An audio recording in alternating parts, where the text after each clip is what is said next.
Good day and welcome to the Cory Morgan Show. Welcome everybody except that weird beekeeper up north named Mike with Freedom Honey, who's just spamming my thing with that sub-rate honey he produces up there. But you know, he works for good causes, so we'll let it go. If you can't get the good stuff down south, I'll fix you. You know, he'll fix you up with some mediocre honey up that way. We got a good show coming up, guys, and it is live. So yes, seeing you all there, Lynn and the others checking in. Use that comment scroll. Send me questions, ideas, notions. I appreciate it.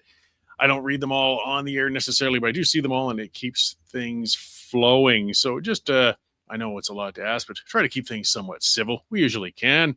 I got a good show coming up. We'll talk about a few things. I'll check in with Dave in a moment. I'm going to rant about, unity and independence, as I often do. And I've got a guest coming on, Dr. Michael Bonner of the Aristotle Foundation, talking about repairing the immigration system. And it's good. He's done a great long paper on it. It's easy to complain about things. God knows I do it a lot. But laying out the solutions is more complex and more important. And he's laid out a lot of good ones. So it's going to be a really good conversation in a little while, too. So let me talk about some of the problems, the areas of my specialty. So, I mean, Westerners saw it coming, even though Canada appears to have been shocked when support for provincial independence exploded after Eastern Canada chose to reward the Liberals with a larger government in a general election. And at first, the Federalists dismissed the provincial sovereigntist movement as a fringe minority, just a few loud cranks. They were confident it was little more than a collection of vocal malcontents on social media, and there was little of substance to the movement. When a poll from Angus Reid indicated support for independence had swollen to 37%, Federalists did wake up and responded by turning up the vitriol. They realized the movement was real and decided to fight it through insulting independent supporters and telling them they have no right to leave. Airtime was given to selected Indigenous chiefs who wrongly claimed that independence referendum would violate treaty rights, while washed-up musicians such as Jan Arden released video tirades calling Albertans everything from hillbillies to pricks. Smugly, the Canadian establishment types then leaned back and maintained confidence they'd slap down those uppity Westerners and the movement would surely fizzle out in short order. Well, meanwhile, groups were organizing throughout Alberta and holding rallies for independence.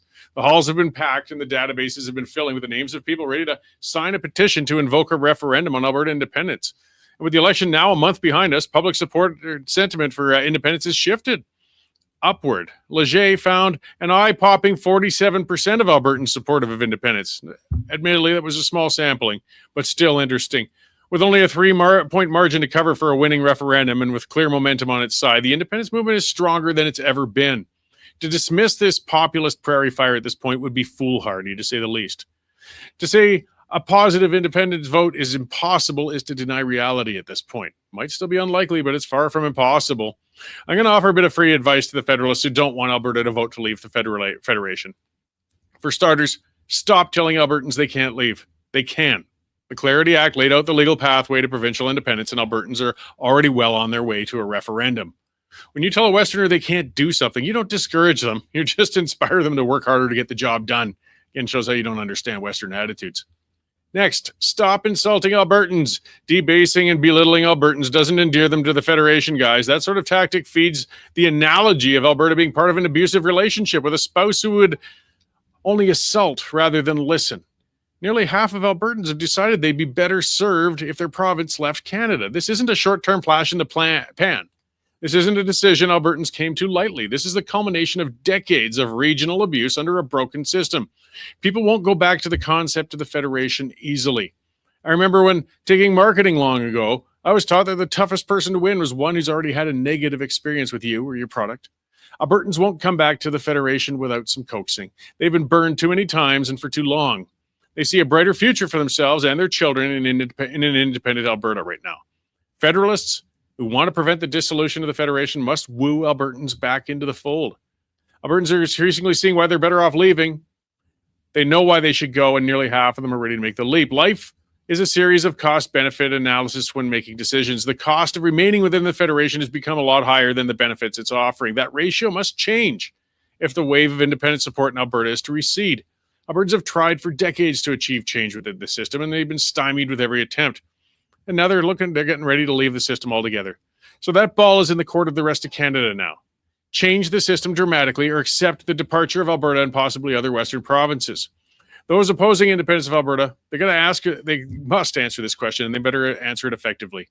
Why should Albertans stay? I can lay out the reasons why to leave. It's now on you guys to tell us why we should stay. Anyway, that's where I'm sitting with those things right now. Let's get on to the broader issues. And somebody from the nice, peaceful, and stable parts of the world are recently there. Our news editor, Dave Naylor, fresh back from Israel. How you doing? Yeah, I'm doing well. It was a great trip. Length and breadth of the country, seeing lots of eye-opening things that we'll talk about on the pipeline later on. All right. Well, not much in the throne speech to sway Alberta for staying, is there? No. Alberta didn't really. The West didn't come up much. No. I guess they just ran that throne speech under the assumption that Canada's unified and they don't need to talk to us. Exactly. So I saw a great video of you when I got back from Israel. Planning for the 100-meter dash or training for the 100-meter dash. Yeah. I set a personal record the other day.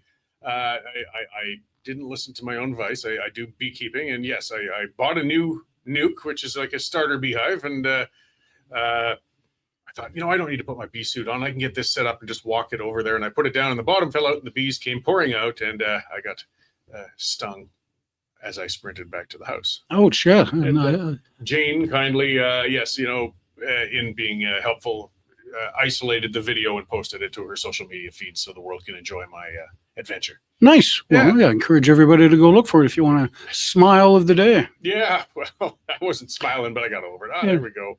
Oh, there he is. Look at him run. Look at him run. It's not bad for a 54-year-old. When you got 1,000 bees behind you, though, you can, it's amazing the inspiration you can find to make your way. That's not bad running at all. While swiping into your head and trying to beat the bees off yourself. Yeah. There you go. Got my steps in that day. There you go. Yeah. Good. So yes, we have today in about 20 minutes, Mark Carney's first question period as Prime Minister. So we'll be watching that, and we'll be getting clips and stories up there. There's a big arms show going on in Ottawa, and the pro-Hamas crowd decided they were going to protest that because some of them are dealing arms to Israel and arms components and that sort of thing. And already 11 arrests, and the protests are going on.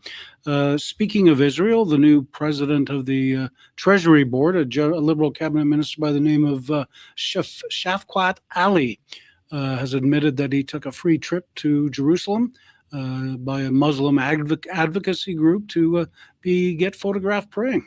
So that'll bring peace to the Middle East. Oh, sure. That'll settle them right down. Oh, exactly.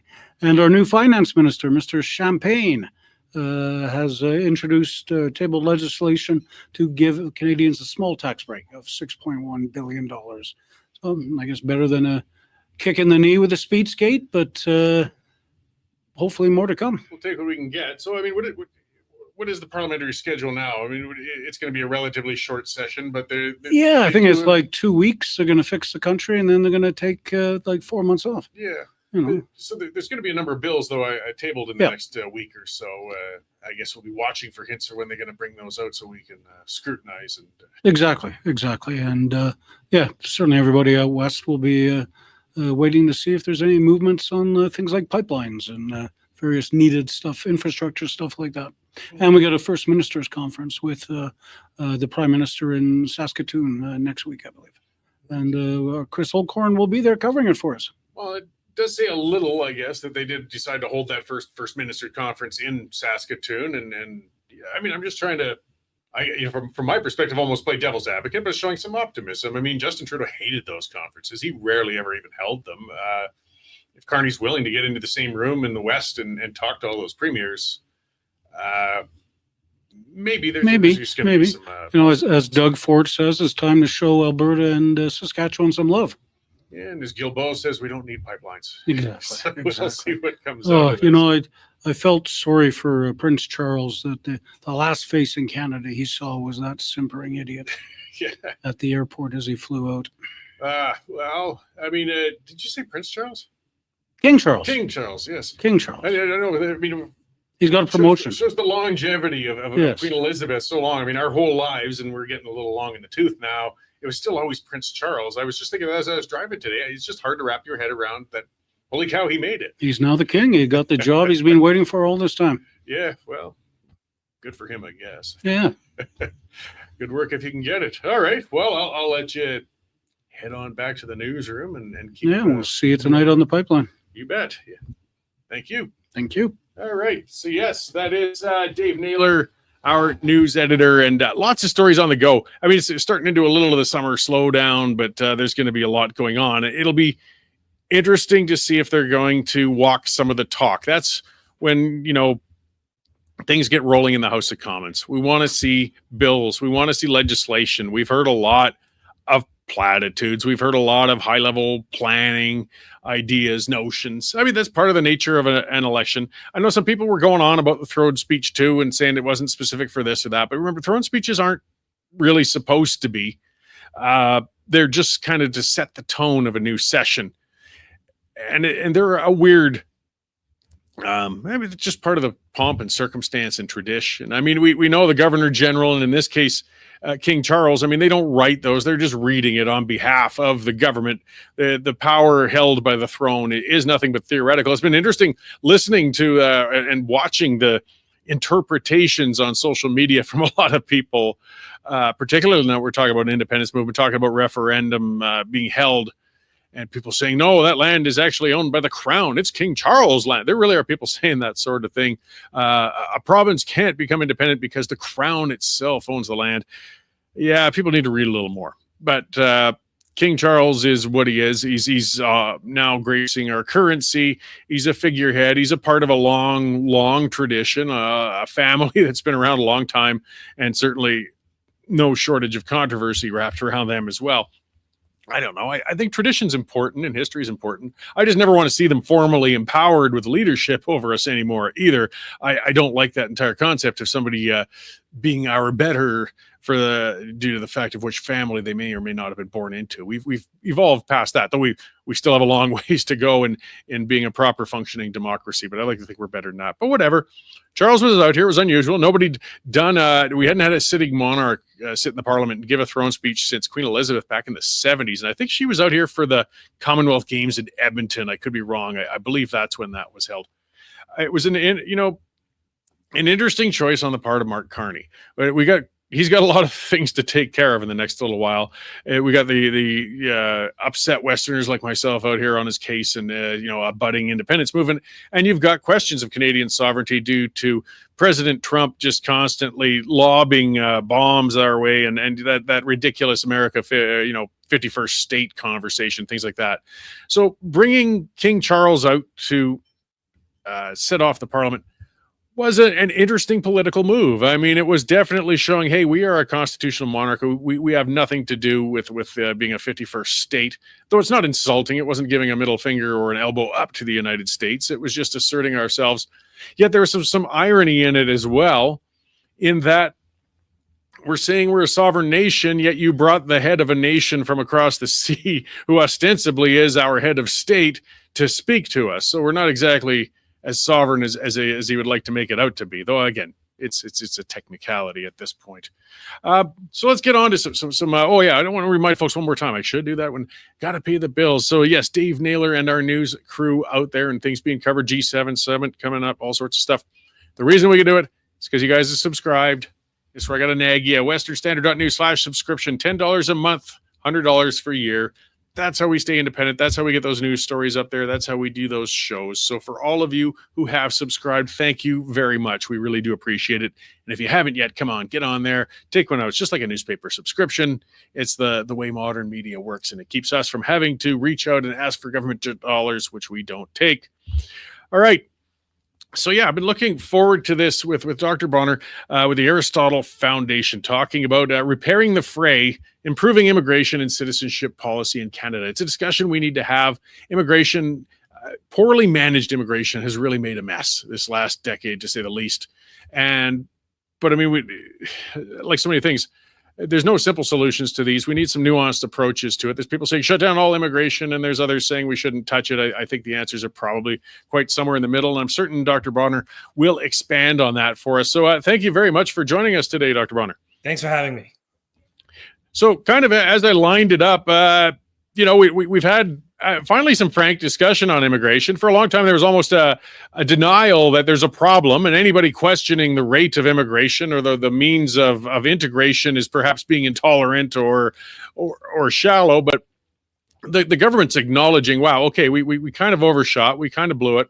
We have to fix some aspects of the immigration system. And I guess with this new parliament, the opportunity might be here, but they need some planning. So you've laid out kind of an 11-step plan to repair Canada's immigration system. Can you expand on that?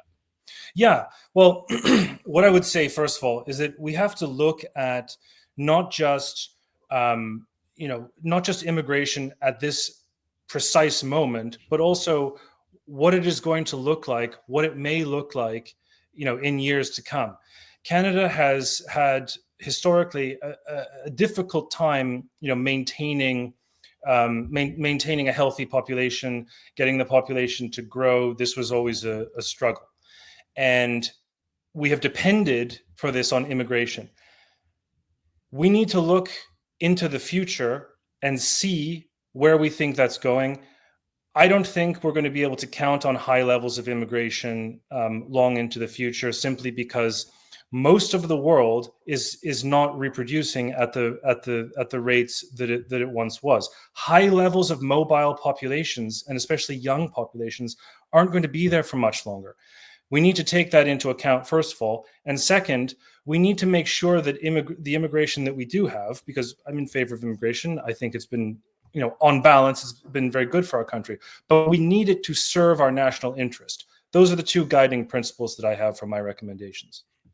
Yeah, well, and some of the areas you made recommendations were areas that get a little sticky, but you're talking about looking to discourage immigration from anybody unwilling or unable to respect our founding cultures. People could label that in a sense of being intolerant of people with different cultures, but and that's not what you're getting at with this, right? That's correct. I would reject any such characterization like that.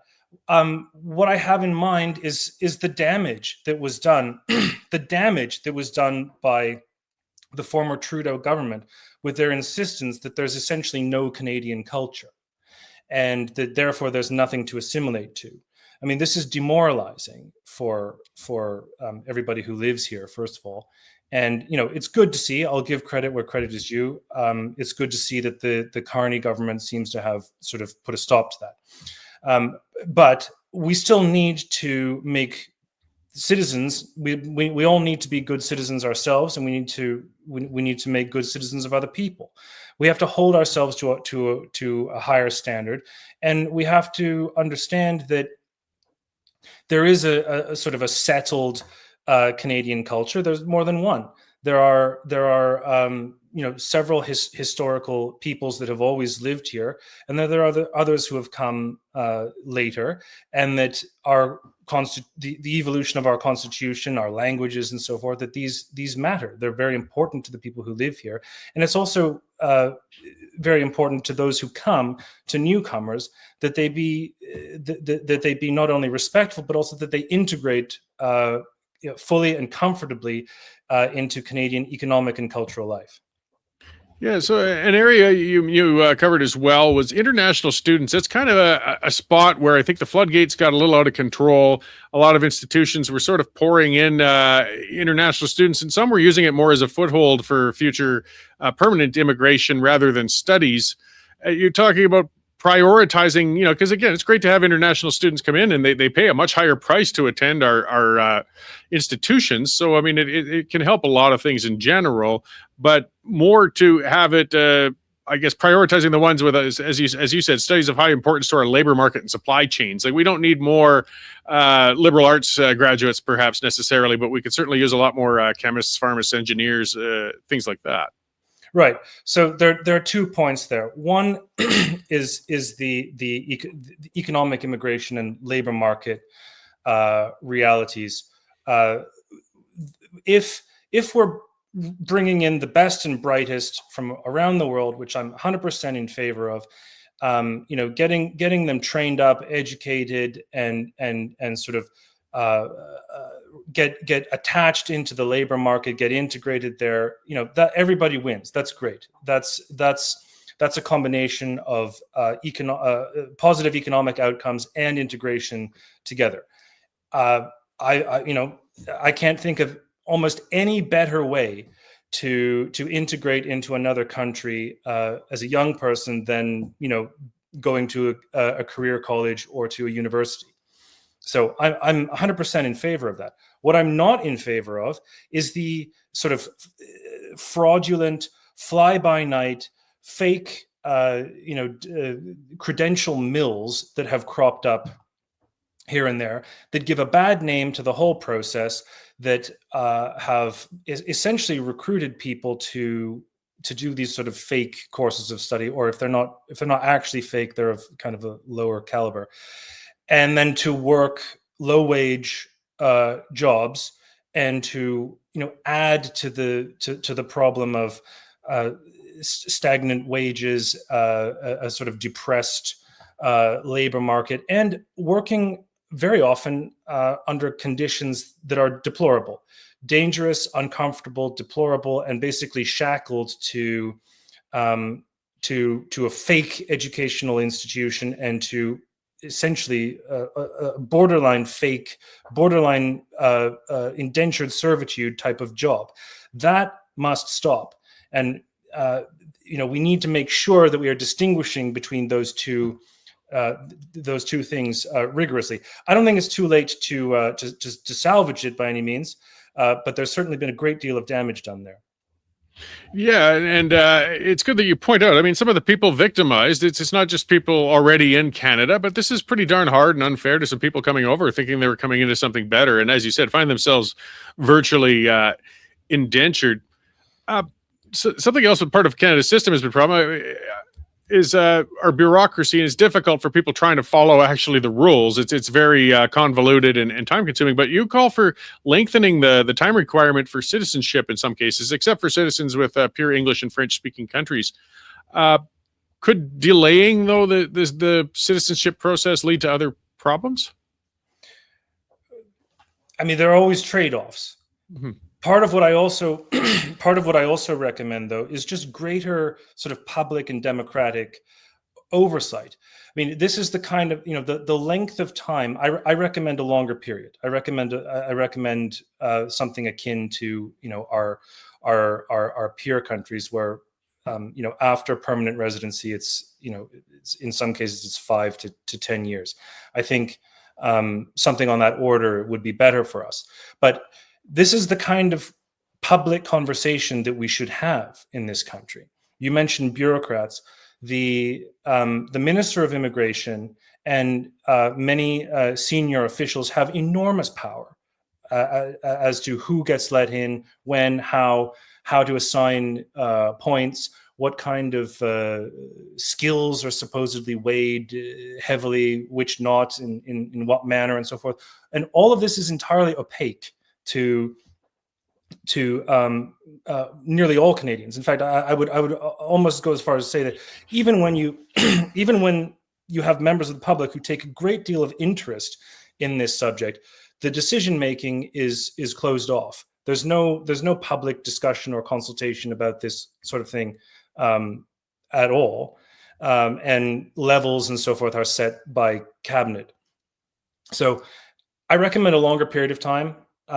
But this is the kind of public conversation that we need to have. How much do we value our citizenship? How much do we value the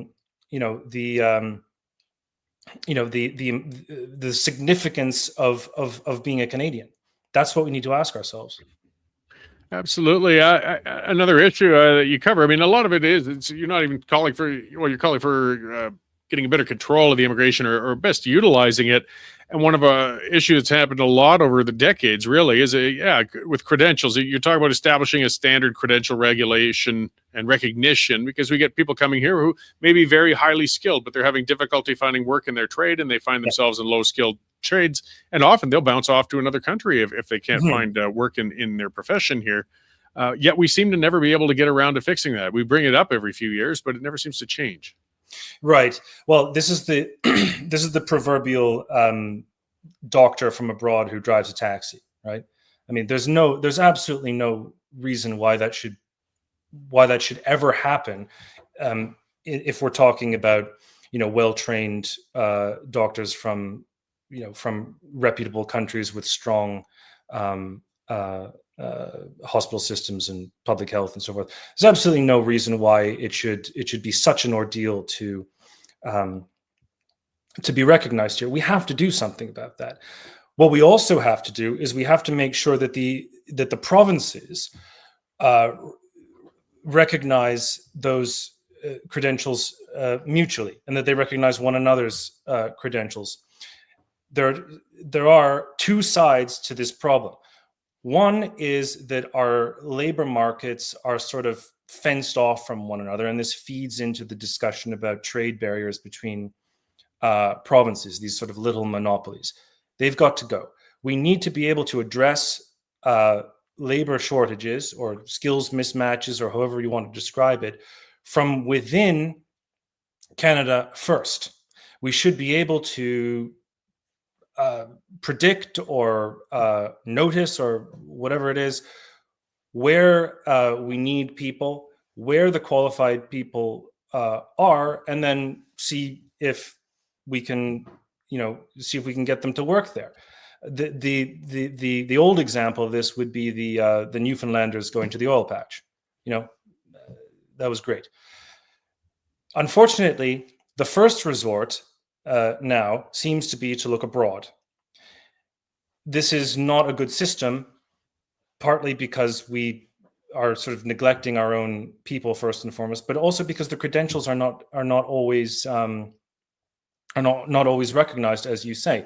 So this is an example of a kind of multi-dimensional problem that it doesn't have a simple, straightforward solution. It is something that we need to start taking this as seriously as we have been taking the question of interprovincial trade. So kind of bouncing back to one of the things in the early part of it too, with coping with immigration, immigrants that haven't fit in well, or they've caused problems, there's been difficulties. Talk about strengthening the process of deportation. I mean, at the times when we realize this person or these people do not belong here, they're not fitting in well, they're causing issues, and we have a terrible time getting a person out once they've gotten here. We saw that with an activist on the West Coast a little while ago. His activities were just beyond the pale for years, and finally he was deported. But that's just one example. But we could also run into a heck of a lot of issues with the courts on that. So, I mean, would that take legislative change, or is it just a matter of the will of the courts? First of all, it's a matter of enforcing the laws that we have. And there are, we now live, as everybody has been saying forever, we live in, a globalized world, the global village, whatever you want to call it. But it isn't always a nice place. There are people who have been interfering in our elections from abroad, or who manipulate our political, or attempt to manipulate our political life. We saw this in the last election. The question of one candidate trying to have the other candidate turned over to the Chinese consulate to collect a price on his head. This is unacceptable. Now, if you are not a citizen, and this is the kind of thing that you get up to, I think this is a very serious problem that we need to address. And if we have our diaspora communities that are subject to manipulation from abroad, this is something that we have to take much more seriously than we do. Now, there are, of course, everyone is entitled to due process. Some people may be falsely accused. The crimes need to be tested in court.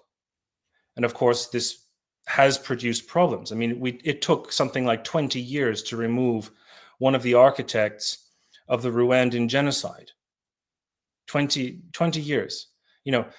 Most people find that, I think, outrageous and unacceptable.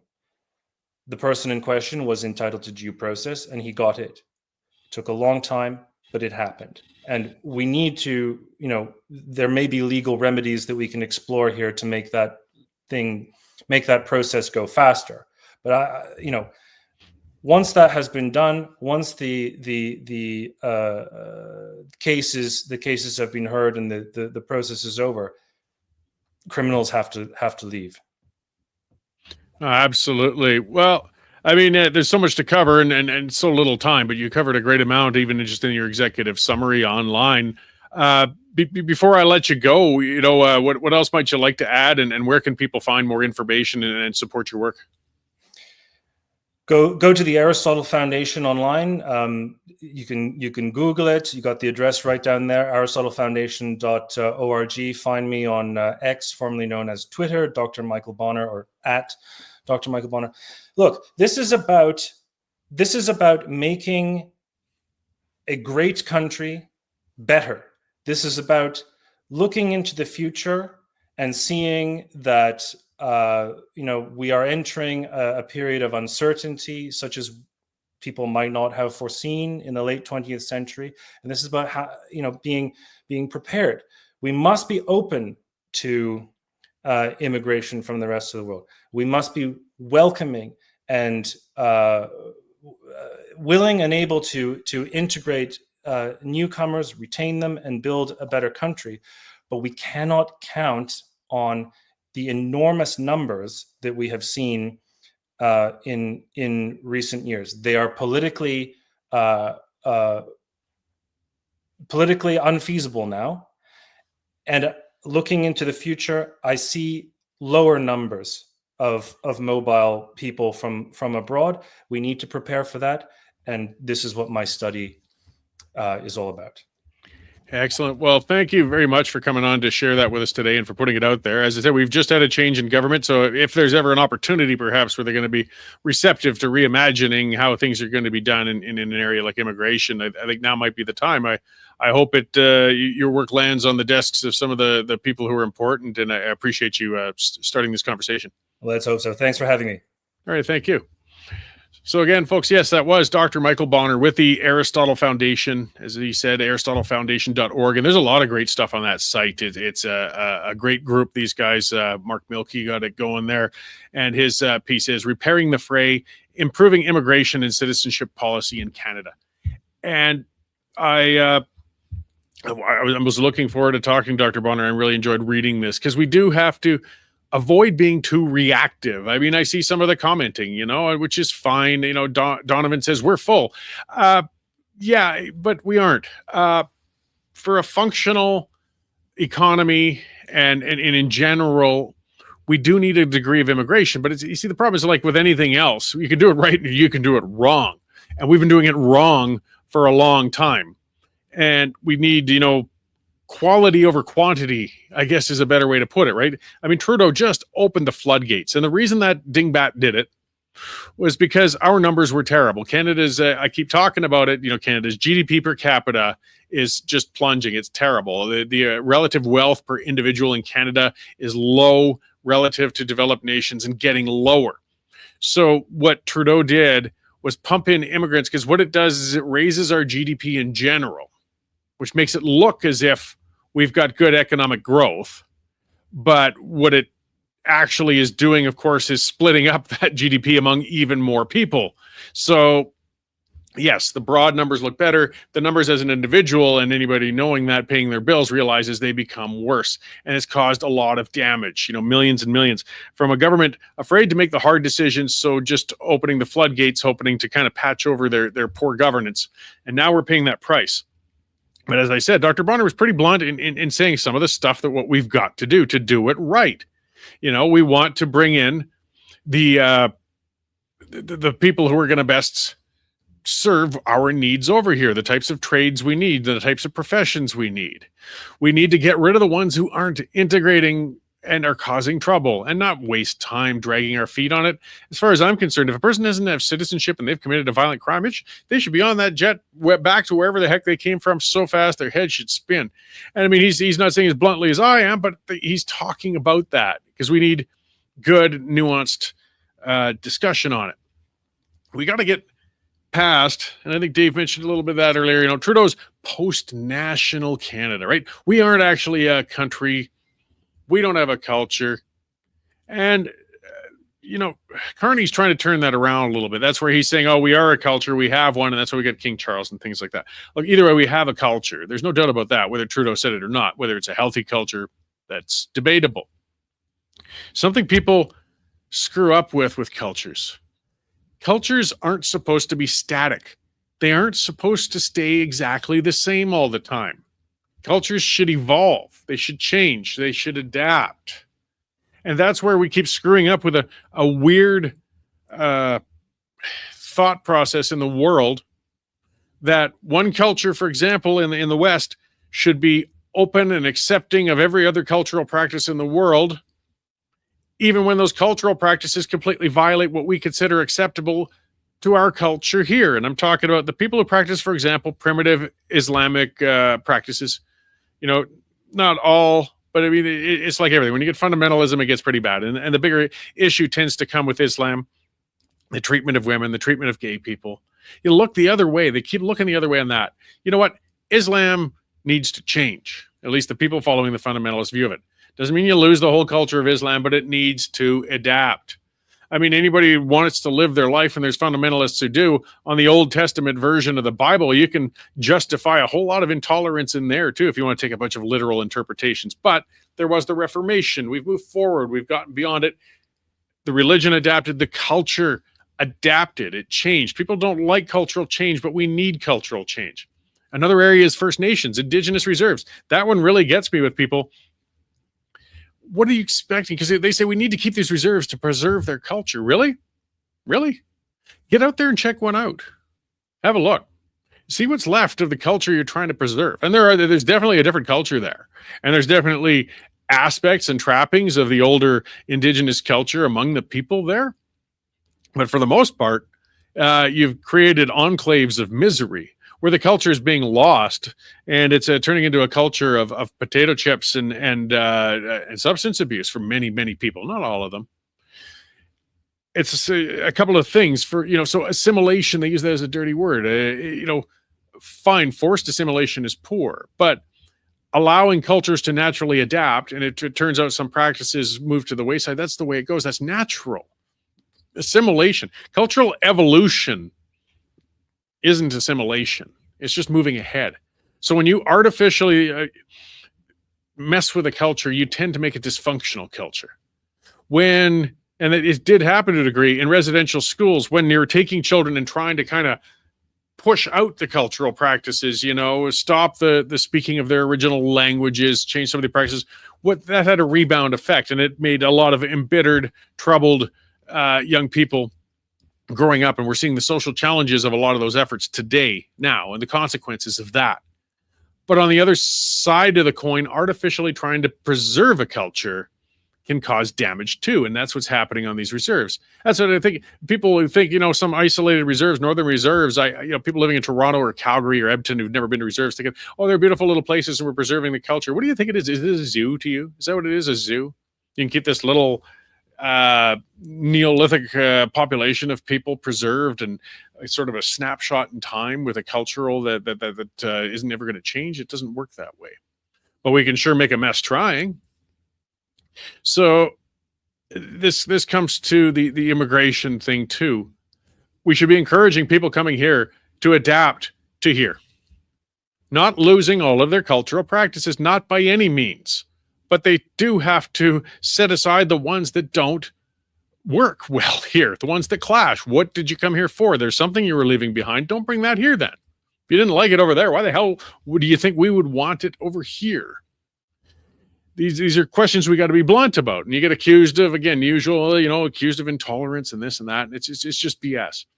I mean, an admirable population to watch are the Chinese. And I'm not talking about the Chinese Communist Party over there. No, they're a very problematic group of people. They're one of the world's biggest problems. But I'm talking Chinese people in general.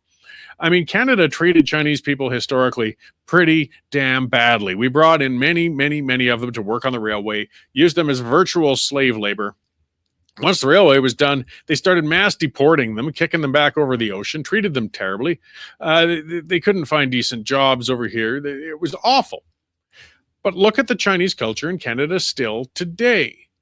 Every large city has a Chinatown that still celebrates their cultures, that still preserve them. There's people of Chinese descent who are 2-3 generations removed from the immigration aspect, but they still often are fluent in Mandarin or Chinese. They still practice some of the cultural things of it. And it was despite the government, not because of the government.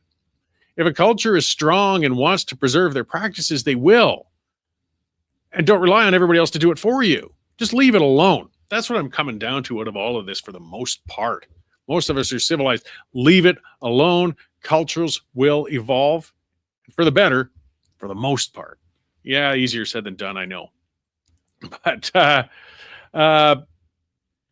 yeah, it's difficult. Let's look at some of the other stuff from the throne speech, stuff from the government. Oh no, speaking of, I've got to hit on this, and we're going to talk about that in the pipeline a little later too. But this is the insanity of the woke, the levels of the left, and the sickness among many in the left. And that's over this bloody porn that has been discovered in the libraries of Alberta schools. I'm not talking figurative porn. I'm talking literal, hardcore pornography was on the shelves of kindergarten to grade 12 school libraries. And now that the Daniel Smith government has responded by actually just having a public input session. Well, they pulled the odious books. They were bad. They were bad. And I posted those on X if you want to see some of the pictures of those. I won't put them up on here. But we're talking K-12 schools with guys blowing each other depicted in the pictures in this book. Yeah, that's what this was. We're not talking about, mild discussions of sexuality or whether men, should hold hands or any of that. No, we're talking very graphic depictions of sex acts getting into schools with children as young as 6. And the left is furious that these have been pulled. They're calling it book banning. They're calling it intolerant. What? Really? And no, let's talk about what censorship is. Let's talk about what book banning is. A book banning means those books would be banned and burned and taken away so nobody could ever see them. And we're not talking about that. We're just talking about not putting them in front of children. Is it really that complicated to you leftist nutcases? Really? I mean, where do you draw the line? Well, for starters, when a guy's peckers in another guy's mouth, we should probably say that book doesn't belong in a library in an elementary school. Do you really need a committee to figure that out? If you do, you don't belong on the committee choosing the books. We're not talking about a debate of a historical novel that uses the N-word or something that people are uncomfortable with, and we're worried about that. We're talking about graphic pornographic depictions of people in books getting to young kids in the schools. Why is this so hard? What's the matter with you guys? You can agree to that. You can agree to saying that, I'm worried that the government will go too far and they'll pull too many books. Okay, fine. But you should at least agree that, holy crap, something went wrong in the current system that these books found themselves on the shelves in the first place. Those ones can go out the door, and then let's talk about what we want to do to ensure, because I worry about that too. Sure, I don't want any government deciding everything that goes on, micromanaging what happens in a library. And it's a school. It's important for kids to get out and read and find a diverse area of things. But some of the lines are not complicated. They're not blurry. They're not fuzzy. Pornographic sex acts depicted don't belong in schools. These things, when I went to school in the 80s, if I had have shown up with a Penthouse magazine or a Hustler magazine, I'd probably get suspended. You didn't bring them in. And the fact that they were banning those from within schools didn't mean they were banning books, didn't mean they were censoring it, just said this isn't the appropriate material for people of that age in this institution. Yet here we have a crisis, and what gets me is the media behind it. I torture myself. I listen to talk radio in the mornings, and I listen to a host saying, we're going to bring on a librarian and talk about how it's awful what Daniel Smith's trying to do in Alberta schools with book bannings. Really? She's pulling pornography out of the library. Legacy media, you're getting as sick as the hard left that you're continually supporting. If we've lost the narrative to the point where we can't even pull porn from the shelves of an elementary school, something's grossly wrong. Grossly wrong. You guys have got to get, you talk about losing the narrative. Peter McCaffrey, he's a person involved with a number of groups, Project Confederation, a few things. I saw him tweeted it recently, and he showed the support for Nenshi, the leader of the NDP in Alberta, since he won the leadership, and it's going down, down, down, down. And the funny thing is, to be honest, the Smith government has not been doing a great job. They've been doing a lot of infighting and messing around and policy failures and problems. I mean, I think she still does a lot of good things, but there's challenges, but still Nenshi's dropping. Why? Well, some of it's because you idiots decide to pick hills like this to die on. If you're going to stand up for the rights of porn in elementary schools, I'm not the best electoral strategist in the world, but I'm pretty sure it's going to be a losing tact to take. Maybe it's for the better. But I would rather you guys were an effective opposition, and maybe that's what would help keep the Smith government governing properly and better than they have been so far to date. All right, either way, that's what I've got today, guys. Tune in tonight. The pipeline is going to be on. It's going to be Nigel, Dave, and I. We're going to break down a few more issues, cover a few more subjects. Share the YouTube, the X, all of the rest. I know some people looking at the viewer numbers. You got to remember, this is streaming out to all sorts of platforms. Don't just look at one. We got it on Rumble. We got it on X. We got it on LinkedIn. We got it on all of those. Whichever way you're watching, share it out there, stream it out there. This is how we beat the old legacy media. This is how we bypass the gatekeepers of information. So thank you all for tuning in with me today, guys. And I look forward to ranting at you on the next program soon. Thanks.